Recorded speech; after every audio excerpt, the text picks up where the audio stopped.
Okay, so we were talking about equilibrium in physical processes, and we have already studied about equilibrium in case of phase transformations.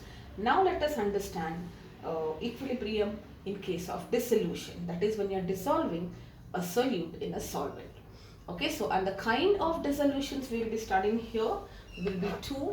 One is solids in liquids and gases in liquids. Okay, the solute is a solid, the solvent is a liquid, and in the second case, the solute is a gas and the solvent is a liquid.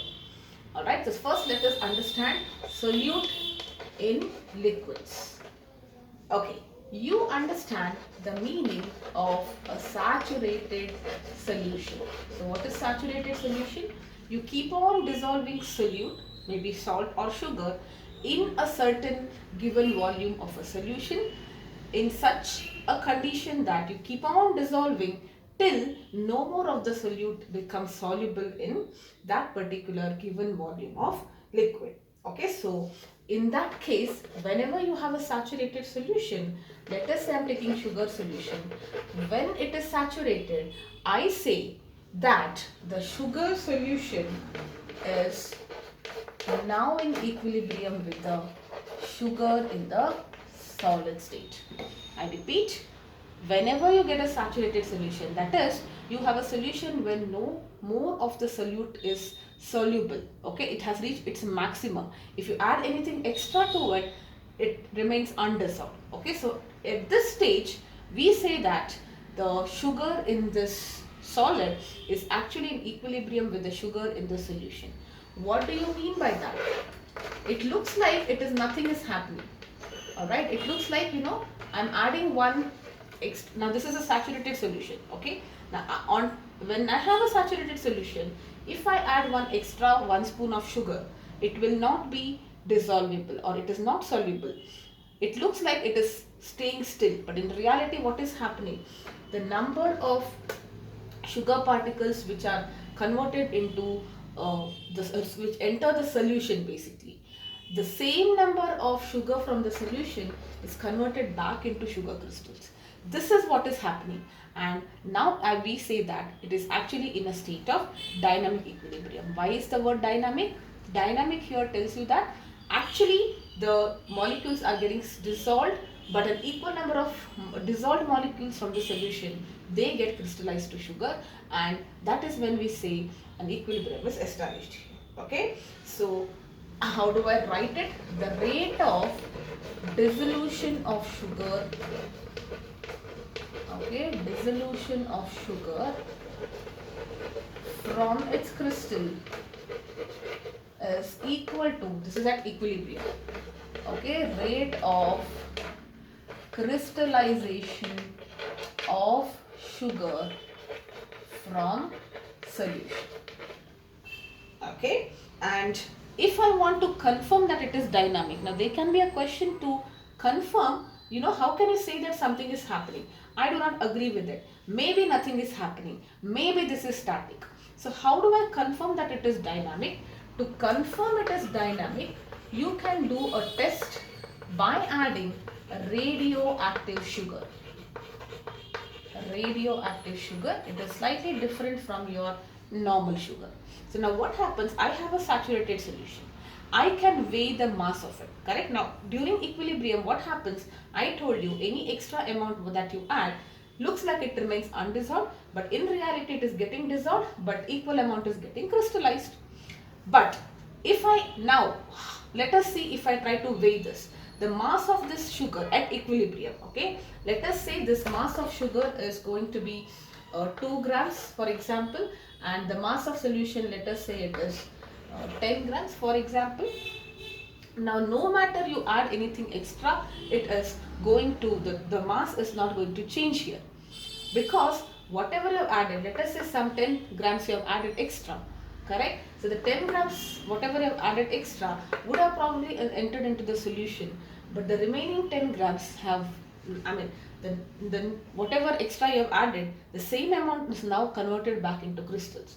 So let us say at time 1 you had 2 grams extra and 10, this was for the sugar and this was for the solution. Okay, now what I do after 10 minutes, I add another, let us say 20 grams. Okay, 20 grams of sugar I'm adding extra, and I wait for some time. I see that the mass has not changed. Whatever I've added, it is still 20 grams, and maybe here it is still the same. Okay, so that is what I'm trying to tell you. So what has actually happened here is this 20 gram of sugar which you have newly added, some of it has been converted. Maybe this has now also become 30, for example. I'm just giving an example. Okay, so if you are not doing anything, you say that the mass is now actually constant. It is not changing. Whatever you add, it is remaining as it is. But in reality, we have to test why it is happening in reality. So what we do here is, you take a radioactive sugar instead of adding a normal sugar. Now I know here, let us say 2 grams of sugar I have, I can weigh it, I can separate it out. The sugar weight will be 2 grams, and let us say the solution is 10 grams. Okay, now I will be adding radioactive sugar. Now technically, if I think that nothing is happening, what it means that suppose I am adding, let us say 5 grams of radioactive sugar, and I wait for some time. If nothing is happening, 5 grams of radioactive sugar should have been the same. It should not be, I mean, if it is static, then it means that nothing should happen. But we can see that this 5 gram sugar, which was radioactive sugar, which was added, I can see traces of it in solution also. That means there is something which is happening. The process of sugar is actually, the radioactive sugar is getting dissolved, but equal number of it is getting converted back. That is why I see it is 5 gram only. But I can see the traces in your solution also. Okay, so radioactive sugar is actually used to test the dynamic nature of equilibrium in case of dissolutions. Okay, so what we say, at equilibrium, the sugar solution in the solution state and in the solid state are in equilibrium. Whatever amount of sugar is getting converted into is getting soluble, the same amount of sugar from the solution is getting crystallized. So rate of dissolution of sugar from crystal is equal to rate of crystallization from the solution. So two processes are happening in the opposite direction, and the masses are constant. Once you achieve the state of equilibrium, there is no change in the mass. Alright, yes. Now the second scenario here will be dissolution of gases in liquids. Okay, so under dissolution, first part we have done. Now gas in liquids. And a classic example of this is soda, where we have carbon dioxide, which is a gas, in water, which is a liquid. Okay, but we know in nature, like, it doesn't happen exactly like the way it is happening in case of sugar. Okay, so what is happening in case of sugar or salt? I don't have to do anything. It is happening at normal pressure and normal temperature.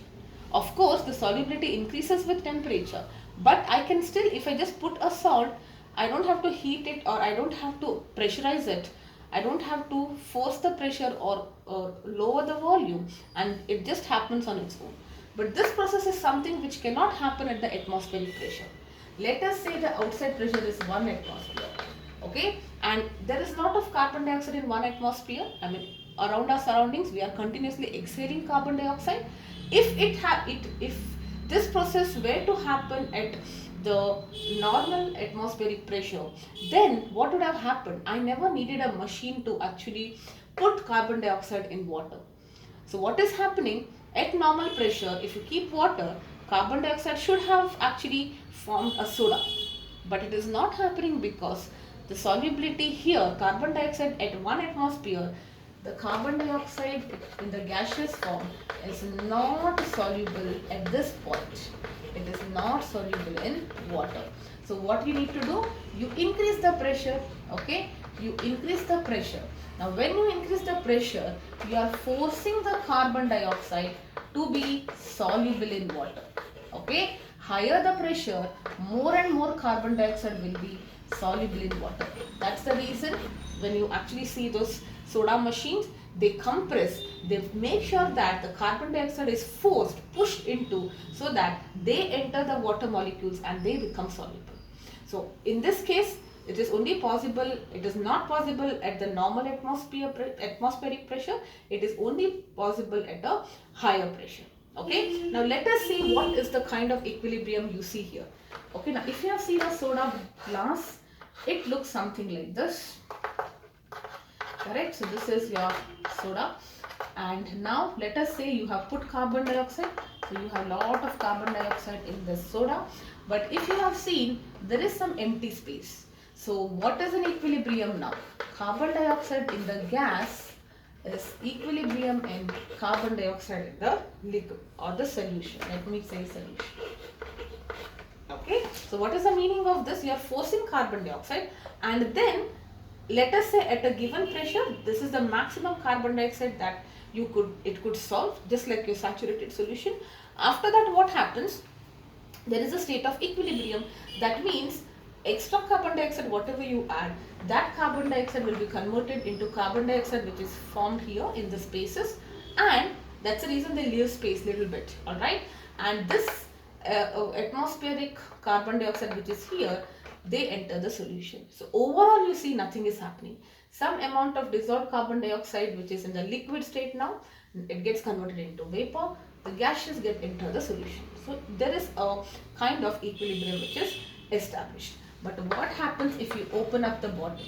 If you open up the bottle, you feel that there is a fizz, the gas comes out. Why is this so? The reason is when you open up a bottle which is filled with soda, what happens? When you open up, there is your soda here with the carbon dioxide and everything, and this was at equilibrium. These two were in equilibrium. Now we are opening it. That means this is now under atmospheric pressure, which is lower than the pressure which was here. Now this space inside the bottle, the space inside the bottle which is actually in equilibrium with the solution or your Coke or whatever soda it is, that gas equilibrium, now it has the pressure here is now equal to atmospheric pressure, because it was at a high pressure comparatively. The pressure is gone. There were more carbon dioxide. They start distributing because now we have opened it up. So this is at an atmospheric pressure.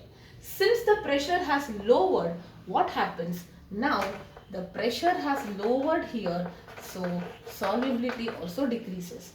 That's the reason, because the pressure is less here, carbon dioxide tries to escape out, and that is the reason you see the fizz, because carbon dioxide is trying to escape out, because now the pressure inside the bottle has lowered, because it is now open to the atmosphere. And you know that whenever the pressure is lowered, the solubility is becoming lesser. Okay, so I can write two things. Let us write this. In case of solids and liquids, what is happening? If you increase the temperature, solubility is increasing. That means equilibrium is achieved faster. You increase the temperature, more and more you need, equilibrium is achieved a little slower here. It will take some time, because the saturated solution is not stable. More and more can be dissolved, correct? But what happens in gases and liquids? One is pressure. If you increase the pressure, solubility increases, and if you increase the temperature, solubility actually decreases here, right? So we can see that. That's the reason why if you open up something, you have to refrigerate it, because when the temperature is less, solubility is more. The weak temperature is not allowing the gaseous solute to escape out, and it maintains the equilibrium. Okay, so yes, and this can also be stated in the form of Henry's law. What is this Henry's law? Mass of gas dissolved in a given mass of any solvent, dissolved in a given mass of any solvent is at any temperature is proportional to the pressure of the gas above the solvent. Okay, pressure of gas above the solvent. Above the solvent here means this space. So how much carbon dioxide is can be soluble in a given mass of this solvent at one temperature. The more pressure is there here in this space between the above the solvent, right? Above the solvent, whatever space is there, if the pressure here is more, that means more solute can be dissolved. And if the pressure is less, which is exactly what happens when you open it up, then the solubility reduces. That's the reason you can see a fizz. Okay, so that completes equilibrium in physical processes. So what will be the summary? Whenever we talk about equilibrium at this stage, you should remember the following points. I'm just revising this, I'm not writing this. Point number one, equilibrium is always established in only in case of closed containers. Second, at equilibrium, the rate of the forward process and the rate of the backward processes are same. That means whatever is converted into this is also happening at the same rate. That is the reason why equilibrium is achieved. Point number three, at equilibrium, the masses or the concentration of the reactants and the products become constant. They may not be equal to each other, but this, whatever it is, the reactant, it will initially it goes on reducing, but at one point after equilibrium it is not going to change. Why? Because it looks like it is going to be get converted into this, but at the same time this is also being converted into this. So overall the quantity or the concentration of both the reactants and the products, or the substances in the processes, they remain constant. All right. And next, it is also characterized by a constant value of one of its parameters. So there should be something constant. Like for example, look at that. In this case, we keep something constant here, right? We say at any specified temperature, you say that if you increase the pressure here, solubility is increasing. What if you increase the temperature? Then the equilibrium is also affected. Or in other words, if you look at that liquid to vapor phase transformation, we say that if pressure is maintained at 1 atmospheric pressure, that is when equilibrium is achieved at 100 degrees centigrade, which is the boiling point. But what if the pressure is less than 1 atmosphere? What happens when you go to a higher altitude in Mount Everest? The pressure is less, so that's the reason boiling takes place at a faster rate. Why? Because boiling point also becomes lesser, and if boiling points becomes lesser, that means equilibrium is achieved at a faster rate, or it shifts towards the right. Right means the forward reaction is happening faster. Okay, so yes, these are some of the things you need to remember. Always remember closed thing, rates being equal, concentration of reactants become constant, concentration of product is also some other constant. And if you try to measure the masses, when I say concentration, of course mass is also going to be constant at equilibrium. And some parameters are fixed to achieve equilibrium. If you play with those parameters, the equilibrium is also going to get affected. It might shift, it might happen earlier, that is it gets shifted towards the right, and if it is achieved later, it gets shifted to the left. Alright, so in the next few videos we will be discussing the chemical processes, equilibrium in case of chemical process.